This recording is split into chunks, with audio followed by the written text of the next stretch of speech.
Ever heard of mixed martial arts? It's that intense sport where fighters battle in a cage with a mix of martial arts. People often think MMA has few rules, but it's actually evolved a lot. Let me show you 10 key moments that shaped its rules. Get ready with Filton Draper for a wild ride through MMA history. Banned throwing opponents over the cage. Alright, let's kick things off with a memory that happened in 1996. Tank Abbott. Now there's a name that brings back memories of the wild early days of MMA. This guy was known for his brute strength and disregard for rules. During his fight with Cal Worsham at Ultimate 1996, Tank tried to throw his opponent over the octagon fence. Yup, you heard that right. He wanted to toss Worsham out of the cage like in a pro wrestling match. Luckily, Worsham's heel and the cage padding saved him from a nasty fall, but the UFC realised this was a dangerous precedent.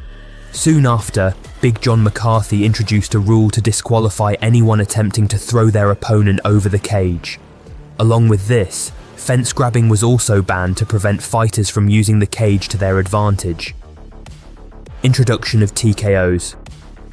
Back in the very first UFC events, fights could only end by knockout, submission, or a cornerman throwing in the towel. This led to some brutal and unsafe situations.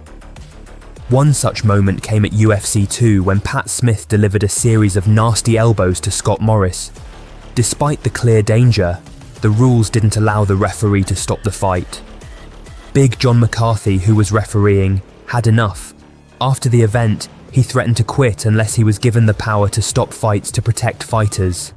The UFC listened, and starting from UFC 3, referees were allowed to stop fights if they deemed it necessary. This was a crucial step in making MMA safer for everyone involved. End of Speedos. Next up, let's talk about one of the more revealing moments in MMA history. In UFC 133, Dennis Holman stepped into the octagon wearing a tiny pair of blue trunks, more like a Speedo than fight shorts. Apparently he lost a bet with his teammates. Well, the sight of Holman in such minimal attire was, let's say, unexpected. It caused quite a stir, with even Dana White calling it disgusting. Dana was so outraged that he vowed no one would ever fight in the UFC wearing something like that again. And he meant it. Holman's contract wasn't renewed, although Dana claimed it wasn't because of the Speedo incident. Regardless, a new rule was born: no more Speedos in the octagon. Fighters had to stick to more appropriate attire from then on. The slippery issue. Ever notice how before a fight, a cut man applies Vaseline to a fighter's face? This helps reduce the chance of cuts and minimises friction from punches. Well, back in UFC 94, Georges St. Pierre's corner took this to another level. They applied Vaseline not just to his face, but also to his shoulders, chest, and back during his welterweight title defense against BJ Penn. This raised quite a few eyebrows. Now, whether this was an honest mistake or a sly attempt to gain an edge, no one knows for sure, but BJ Penn was furious, and even Dana White had a mini rant about it. To address this, the commission stepped in and wiped down GSP before rounds 3 and 4. The whole incident highlighted a glaring flaw in the rules. Soon after, the UFC made it a rule that only independent cut men could apply Vaseline to fighters. No more slippery shenanigans in the octagon, banning 12-6 elbows. Now, this next rule change is often considered one of the most laughable, but it's got an interesting backstory. McCarthy, present during the creation of the unified rules of MMA, highlighted a pivotal incident from 2000. At IFC Battleground 2, towering Gan McGee faced Brad Gabriel, much smaller in size. McGee, later a UFC heavyweight title challenger, unleashed these controversial elbows on Gabriel repeatedly. The event's doctor, assisting McCarthy in rule formation, initially pushed to ban all elbows, but settled on prohibiting the 12-6 motion.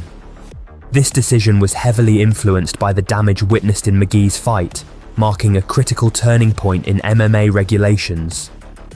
Banning short grabbing. In the early days, fighters wore more traditional shorts, which led to some unexpected problems. Let's take the fight between Pat Miletich and Mikey Burnett for the inaugural welterweight title in 1998. Both fighters kept grabbing each other's shorts throughout the attack. It was so bad that the match turned into a boring, uneventful affair because neither could break away and strike effectively. This short-grabbing fiasco wasn't just dull, it was also pretty comical, with John McCarthy having to adjust Burnett's shorts mid-fight. The UFC quickly banned short grabbing, ensuring fighters couldn't use their opponent's shorts for leverage anymore. It was a necessary change to keep the action flowing and the fights fair, protecting fighters' privates. Groin shots, a controversial aspect of early MMA, were not strictly prohibited. Early MMA didn't have rules against them, leading to some painful moments. The most infamous instance happened at UFC 4 when convicted criminal Joe Sun faced Keith Hackney.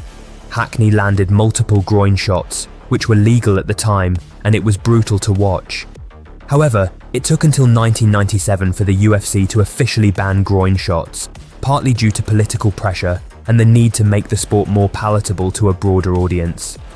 It was a change that fighters and fans alike welcomed, bringing a bit more decency and safety to the octagon. Weight cutting Dispares. Now this is the time to talk about weight cutting, one of the most grueling aspects of MMA. Fighters often undergo extreme dehydration to gain weight, only to rehydrate and regain a significant advantage. Tragically, in 2015, Chinese flyweight Yang Jianbing died after a difficult weight cut. This heartbreaking incident pushed One Championship to overhaul its weight cutting protocols. One introduced hydration tests to ensure fighters couldn't dangerously dehydrate themselves. This change aimed to protect fighters' health and promote a safer environment. While weight cutting remains a contentious issue in MMA, One Championship's bold move set a new standard, highlighting the importance of fighter safety over weight advantages. Judges to the rescue. Initially, the UFC brass hated the idea of judges. They wanted fights to end decisively with knockouts or submissions, but after another dull draw at UFC 7 between Ken Shamrock and Oleg Taktarov, it became clear that judges were necessary. The bout lacked activity, and without judges, it ended in yet another draw. Starting with UFC 8, the promotion introduced judges to score the fights. This move ensured that even if a fight didn't end in a finish, there would be a clear winner, adding a layer of strategy and fairness to the sport. Judges' decisions sometimes spark controversy, but they're crucial for a well-rounded professional MMA event. Referees enforce stand-ups for inactivity. Finally, we have to go back to 1995 UFC 5 when Royce Gracie and Ken Shamrock had their much-anticipated rematch. Fans were expecting an exciting grappling contest, but instead, they got 36 minutes of Shamrock lying in Gracie's guard, doing very little. With no rule to stand them up for inactivity, the fight ended in a draw, leaving everyone frustrated. To prevent this kind of boring match, the UFC introduced a rule allowing referees to stand up fighters if there was a lack of action. This rule aimed to keep the fights dynamic and engaging, making sure fighters couldn't just lay and pray their way to a draw. So there you have it. The evolution of MMA rules through 10 precise moments that forever changed the sport. From slippery Vaseline to the banning of groin shots and the introduction of judges, these changes were crucial in shaping MMA into the professional, exciting sport we know and love today. What's your favourite moment in MMA history? Drop in the comment box. Also, don't forget to like, share and subscribe to Fulton Draper. See you soon.